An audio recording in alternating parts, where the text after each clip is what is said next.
Jadi selama ini yang saya lihat sebagai kitab suci tidak lagi valid, tidak lagi reliable, dan pemahaman saya bahwa Trinitas itu harus diimani tanpa berpikir itu terpatahkan semua gitu dengan adanya saya diberikan tuntunan untuk membaca Al-Quran, terutama ayat-ayat tadi.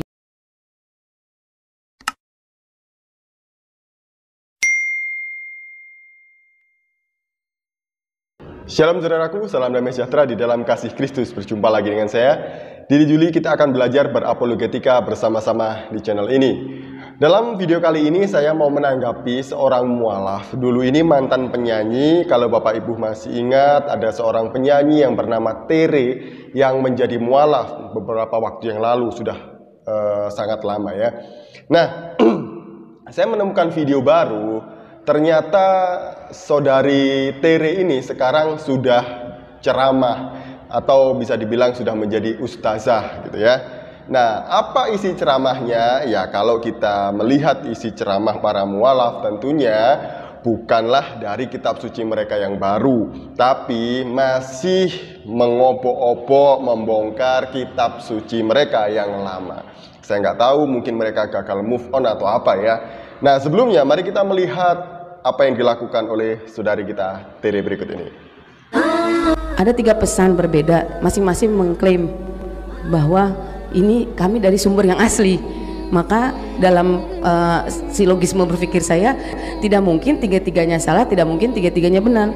Pasti ada satu yang ori, yang lain KW. Alhamdulillah Allah kasih banyak sekali istilahnya hint ya,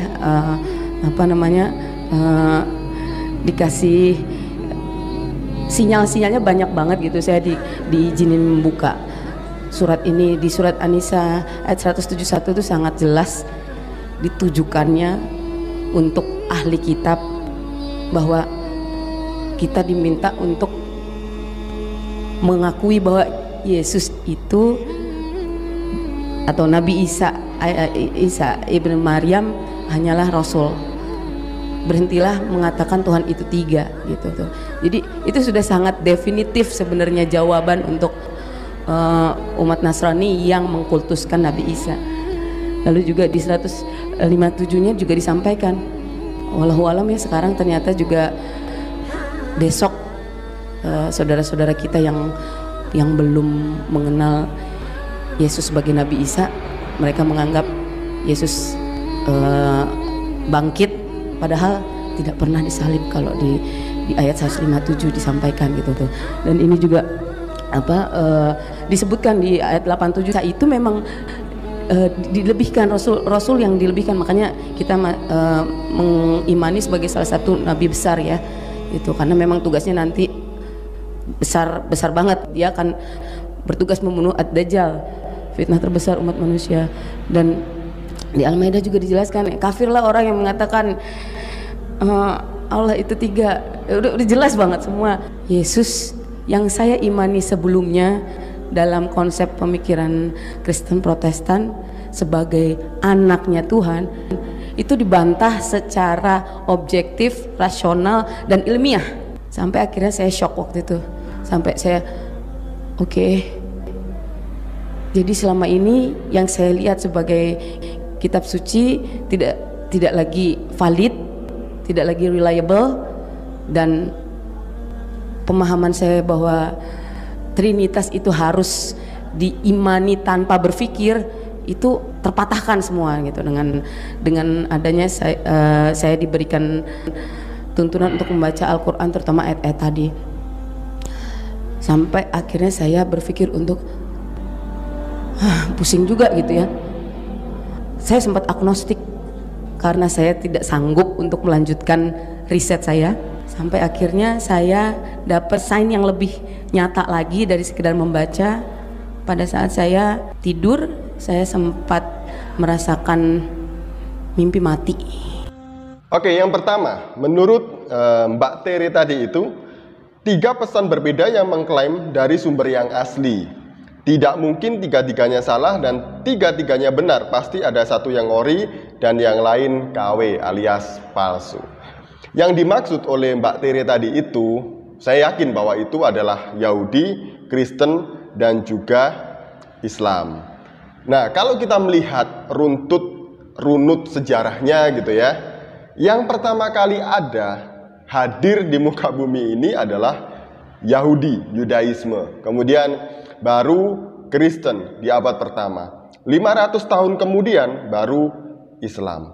Nah, saya masih punya kitab Taurat yang dalam bahasa asli, bahasa Ibrani, dan juga kitab suci Perjanjian Baru dalam bahasa Yunani.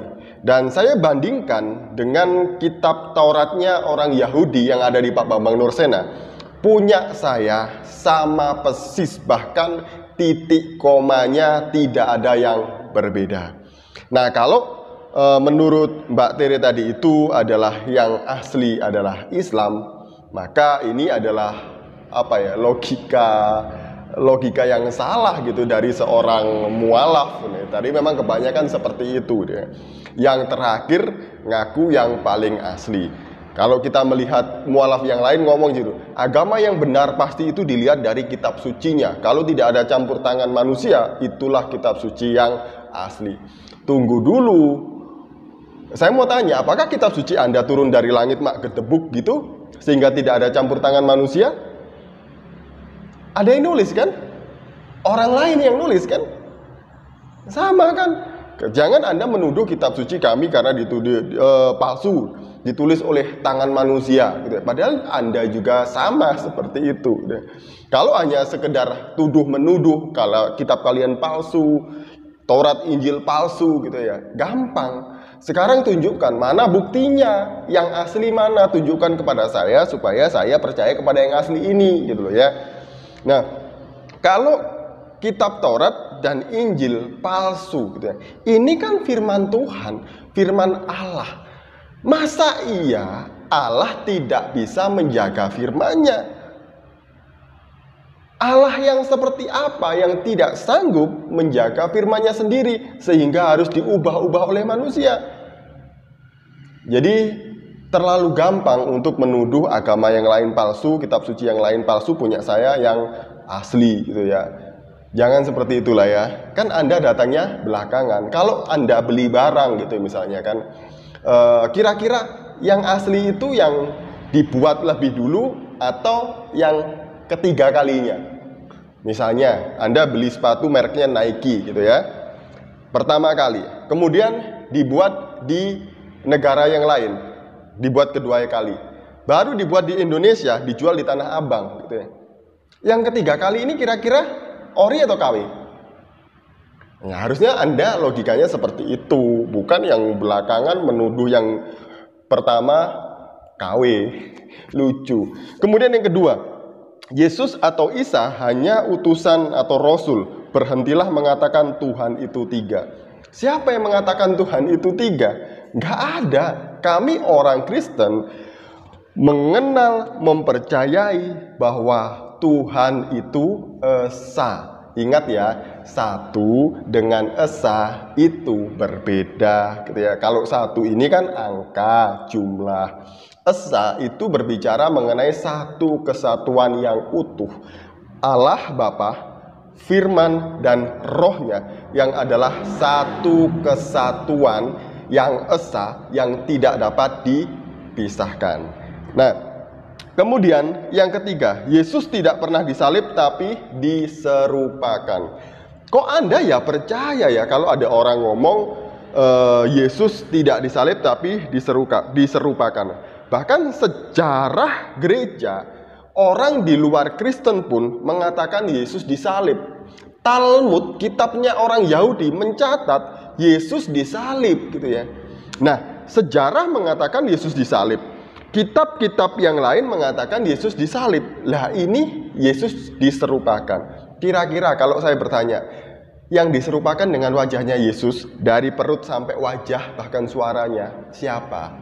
Anda membaca 5 tafsir, kelima-limanya pasti mengatakan berbeda-beda. Tidak ada yang yakin satupun siapa yang diserupakan oleh menjadi Yesus tadi itu. Menjadi Isa, bukan menjadi Yesus. Jadi Mbak Tere, siapa yang diserupakan? seperti Yesus? Coba Anda jawab. Pasti menurut tafsir Anda jawabannya berbeda-beda. Nggak yakin kan? Nah ini justru ada kitab suci yang mengatakan bahwa yang disalib adalah Yesus.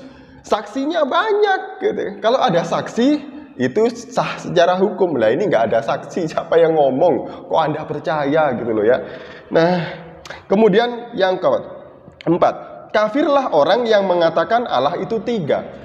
Sebenarnya tuduhan Quran ini tentang kafirlah orang yang mengatakan Tuhan itu tiga, bukan kepada Trinitas yang konsepnya dipahami oleh orang Katolik, Kristen, dan Ortodoks. Bukan, karena kami Katolik, Ortodoks, Protestan itu mempercayai Allah Tritunggal, yaitu Bapa, firman-Nya, dan Roh-Nya. Tadi seperti yang saya jelaskan itu.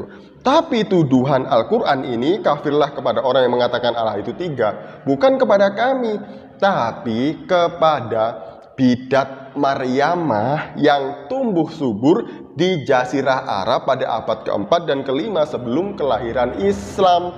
Jadi bidat Maryamah ini adalah bidat yang mengkultuskan Bunda Maria. Mereka menyembah Bunda Maria. Bahkan Bunda Maria ini dimasukkan ke dalam tiga Allah atau triteisme. Tritunggalnya orang bidat Maryamah ini adalah Allah Bapa, Allah Ibu, yaitu Bunda Maria, dan Allah Anak, dan adalah Yesus. Dan ini dinyatakan sesat oleh gereja. Jadi kami juga tidak setuju dengan tritunggalnya bidat Maryamah atau Mariamisme ini. Jadi begitu Mbak. Yang kelima, Yesus anaknya Tuhan dibantah oleh Quran. Kenapa ya cara berpikir saudara-saudara kita Islam itu selalu kalau ini ngomongnya begini ya harusnya begitu gitu ya. Kalau anak Tuhan ya pasti Tuhan beranak, Tuhan mengandung, Tuhan hamil, kemudian Tuhan menikah punya anak gitu ya. Kan ya lucu. Anak Tuhan atau anak Allah ini adalah gelar atau sebutan yang diberikan kepada Yesus karena dia berasal dari Allah, karena dia adalah firman Allah yang menjadi manusia. Jadi itu hanya istilah atau gelar yang diberikan oleh Allah sendiri, bukan manusia. Saya mau tanya, misalnya begini ya, di dalam kitab suci Anda kan ada yang berkata begini, Maryam saudara Harun. Saya mau tanya gini, Maryam ibunya Isa adalah saudara Harun. Apakah menurut Anda Maryam ini usianya 1500 tahun? Karena jarak Maryam, Harun, dan Musa dengan Yesus itu jaraknya 1500 tahun. Kalau memang benar bahwa Maryam saudara Harun adalah adiknya Harun dari Musa, Harun, kemudian Miriam ini, kalau benar berarti salah itu. Secara sejarah salah. Gitu ya. Nah, kemudian kan Anda juga percaya kalau Nabi Muhammad itu kekasih Allah.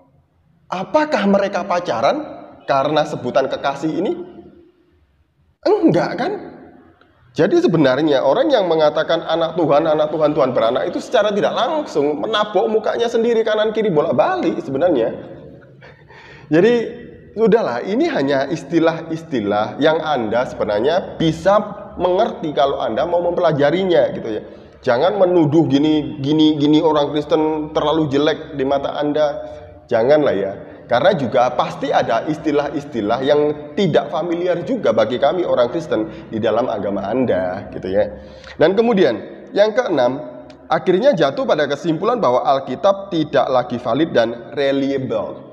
Alkitab sudah tidak valid lagi karena mungkin sudah dipalsukan gitu ya, banyak yang kontradiksi ya. Pertanyaan saya, kalau memang Alkitab ini tidak valid, maka tunjukkan kepada kami orang Kristen ini mana yang asli. Kalau Anda hanya menuduh terlalu gampang, tapi orang yang menuduh seharusnya punya bukti yang dituduhkan itu.